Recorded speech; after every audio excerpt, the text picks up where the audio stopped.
Continuing on in Pacific War, as I mentioned in the last video today that we were going to do these little vignettes, and so we're looking at the airstrikes, and as I reassessed everything, I realized there was no point in, as far as I can tell anyway, no point in attacking with air a base if you're intending to do a ground attack against it, because interdicting it, I don't believe it's going to have any effect on giving you a benefit for brokenness or whatever the case may be. So even if I attacked just out of screen here, if I attacked, for instance, this unit here and broke it, and it was in a base, and the base had a higher efficiency rating than this guy, then I can just still use that. I don't see a way with air that I can force a base's quality rating or efficiency rating down to impact the combat DRMs and shifts and things like that.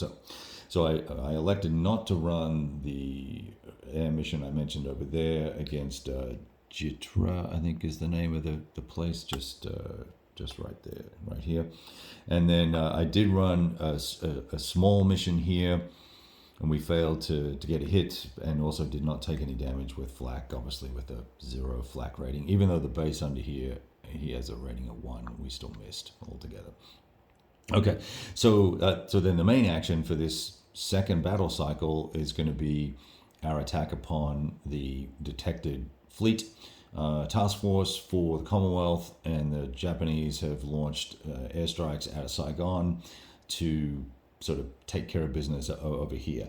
And the net of all that, without going into massive detail, is that we put 2 strikes on the Prince of Wales, which is great for the Japanese, and took no damage. There were the repulse and the mixed bag of, I think it's 2 or 3, 4 different destroyers were also in that hex. We combined their flak ratings, they missed. Now, because the Prince of Wales and crew did not detect the air as it came in, the airstrike gets to go off first, and so then we would lose the value of this flak unit because it's got its damage accrued, and so the AA here goes down to 0, and so then we're just left with a combined AA rating of 2 for the other 2 guys. I've got 2 other units, both with 1 ratings on them.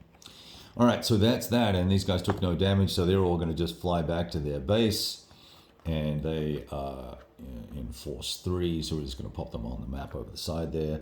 And then the Prince of Wales is now going to be subject to some combat. We're going to go and do a naval combat, and I've got to work out what my range is going to be. We've got to do some sort of bidding mechanism here to do that, I believe, but I'm going to come back for a little video on that once we sort of run through this. And we put 4 units down at a time for each naval cycle or naval battle cycle, and so I'm putting the first 4 I'm putting up. I'm not putting my best units in first. I'm trying to put my destroyers up that try and get some torpedo hits on these guys, and then we'll bring in the battleships. I've got 2 battleships and another cruiser waiting to participate to knock out all of these units, ideally, in a perfect world.